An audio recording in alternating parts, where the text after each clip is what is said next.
propose des solutions aux nouvelles autorités du pays.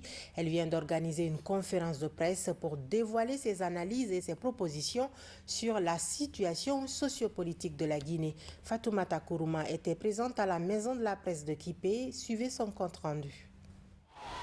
Depuis l'avènement du CNRD le 5 septembre dernier, les structures ne cessent de témoigner leur volonté d'accompagner le Comité national du rassemblement pour le développement dans cette transition. C'est le cas aujourd'hui de l'ONG Guinée Unité qui, à travers cette conférence de presse, souligne sa volonté d'apporter des analyses et faire des propositions pertinentes aux autorités pour une transition réussie. Guinée Unité propose ce qui suit. Le choix des acteurs de la transition sur des bases apolitiques, la conservation des valeurs de souveraineté et d'indépendance de notre pays, le renouvellement de la classe politique, la considération de la réalité selon laquelle la transition est une période qui doit permettre de poser des actes, même impopulaires, mais conduisant à l'intérêt supérieur de la nation. Ces actes sont multiples et divers. C'est pourquoi Guinée Unité, dans un mémo adressé aux responsables du CNRD, a présenté en détail les propositions devant conduire à une transition réussie. Composée de cadres de l'administration, l'ONG souhaite accompagner le CNRD en mettant à leur disposition les expériences et compétences acquises au cours des dernières années dans la fonction publique. Ces propositions ont été en grande partie le choix des acteurs de la transition sur des bases de compétences, que le CNRD sache que la transition est une période exceptionnelle pendant laquelle les actes impopulaires doivent être posés pour que la Guinée soit complètement lavée de tous les maux qui empêchent son développement. Au-delà de la lutte pour la consolidation de la paix, la structure se veut contributrice de la réussite de la transition. À cet effet, elle invite les nouvelles autorités à être représentatives de la Guinée dans son entièreté.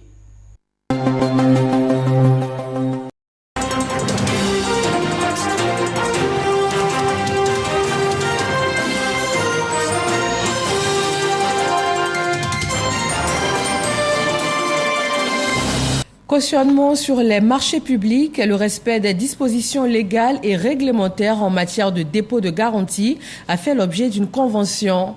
Les deux signataires, la Caisse des dépôts et consignations de Côte d'Ivoire et Ecobank. Dangui. Construction d'infrastructures économiques, développement de l'agriculture, financement de la transformation structurelle de l'économie ivoirienne, la Caisse des dépôts et consignations CDC réinvestit les fonds qu'elle mobilise dans de nombreux domaines pas toujours intéressés par le secteur privé, et cela pour le bien-être des populations.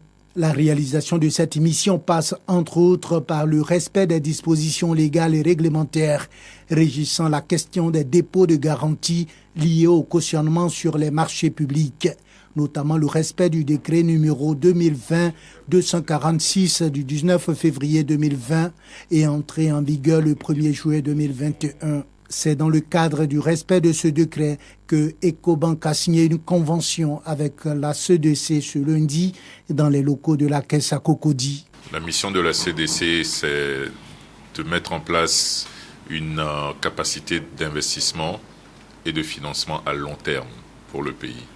Et cette participation au développement de la Côte d'Ivoire, à côté des banques commerciales, est un rôle auquel nous croyons profondément.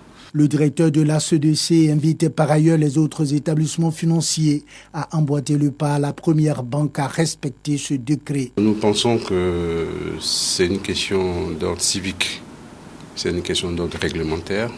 Et nous pensons que chacun fera en sorte que nous puissions véritablement amener l'écosystème financier en Côte d'Ivoire à jouer véritablement son rôle. Créée en 2018, la Caisse des dépôts et consignations de Côte d'Ivoire est une structure complémentaire du système bancaire et a entre autres pour mission la conservation et la gestion sécurisée des fonds publics et privés.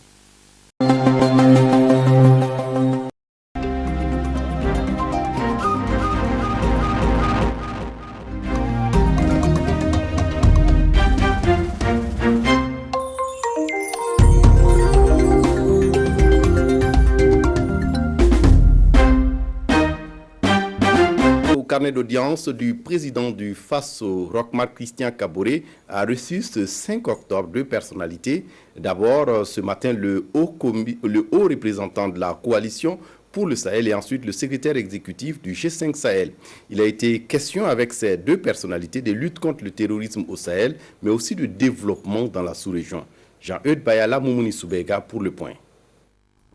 Le haut représentant de la coalition pour le Sahel vient échanger avec le président du Faso au sujet de la feuille de route de N'Djamena. Une feuille de route qui allie à la fois lutte contre le terrorisme et développement des États du Sahel. Cette feuille de route comprend donc 4 piliers. Le pilier 1, c'est la lutte contre le terrorisme. Pilier 2, c'est la montée en puissance de nos forces armées nationales. Donc chaque pays monte en puissance de son armée. Le pilier 3, c'est le retour de l'État, c'est la fourniture de services et de biens dans les espaces libérés par nos forces conjointes. Et le pilier 4, c'est le développement à long terme. Et en fin de compte, nous avons échangé avec son Excellence, avec les partenaires techniques et financiers qui ont démontré à suffisance leur disponibilité à accompagner le Burkina. Lui aussi est préoccupé par la sécurité et le développement du Sahel. Éric Thiaré, le nouveau secrétaire exécutif du G5 Sahel, en tournée auprès des chefs d'État de l'institution, vient recueillir les orientations du président du Faso pour mener à bien ses missions. J'ai effectivement présenté toutes les condoléances du secrétariat exécutif G5 Sahel au président du Faso suite au drame que nos troupes ont connu hier. Et actuellement, le commandant de la force conjointe qui est basé à Bamako est en train de travailler. Il y a des opérations, c'est vrai, coup par coup, mais il y a un plan d'opération qui est prévu. Selon le secrétaire exécutif du G5 Sahel, les troupes seront bientôt réorganisées pour plus d'efficacité sur le terrain. Éric Thiaré annonce également pour bientôt la tenue d'un conseil des ministres de la Défense et de la Sécurité pour examiner la situation sécuritaire au Sahel et les actions à mener. Le secrétaire exécutif du G5 Sahel était donc ce 5 octobre à Kosiam. Il a été nommé en juin dernier et après avoir occupé le poste de représentant permanent du Burkina Faso auprès des Nations Unies à New York. C'est un diplomate rompu aux questions internationales. Face à lui, de nombreux défis. Son portrait avec Draman Guéné. Je vous renvoie à l'exercice de vos fonctions. 3 août 2021, Éric Thiaré remplace Maman Sambo Sidiko à la tête du G5 Sahel. La passation de charge s'est faite au siège de l'organisation à Nouakchott en Mauritanie. Le Burkina vient alors de prendre pour la première fois le secrétariat exécutif du G5 Sahel au moment où les politiques de développement et la force conjointe du G5 sont fortement attendues pour repousser la menace terroriste. Pas donc de temps à perdre, la nouvelle équipe se met au travail. Ce matin, on a déjà eu une petite séance de travail, mais j'avoue que, comme je le disais, New York, c'est bien. Nous parlons beaucoup là-bas, mais ici, effectivement, c'est sur le terrain qu'on doit nous voir. Les défis sont énormes. Développement, sécurité, réduction des inégalités, retour de l'État dans les zones fragiles et mobilisation des partenaires pour le financement des programmes dans les 5 pays du groupe.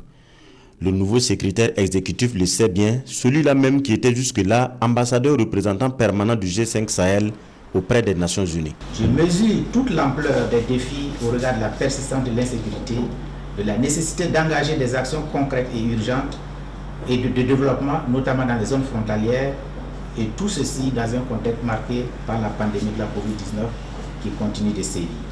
Je réaffirme mon engagement et ma détermination à mener à bien avec vous les missions qui sont désormais les miennes. Le Burkina prend les rênes du G5 Sahel après 2 mandats assurés par le Niger. Mais les textes ont évolué. Éric Thiaré n'aura qu'un mandat unique de 3 ans avec ses gros défis.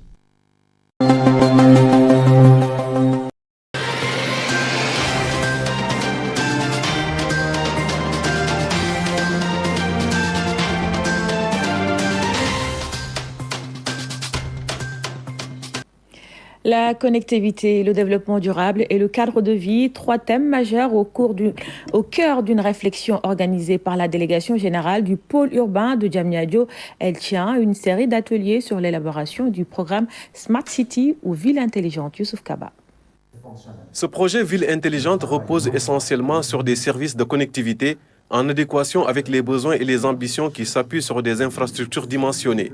Le cabinet Tactis, spécialisé dans le domaine, constitue le partenaire privilégié du gouvernement du Sénégal pour la réalisation de cette vision du chef de l'État. Avec les acteurs de la ville, les acteurs sénégalais, de bien penser ces solutions et de préparer le montage de ces projets, puisque l'objectif de notre cabinet, c'est qu'il y ait des projets opérationnels, des concrétisations, et donc de pouvoir dès l'année prochaine, dès le début d'année prochaine, lancer des appels d'offres pour sélectionner les partenaires sénégalais ou internationaux qui accompagneront la mise en œuvre opérationnelle de cette Smart City.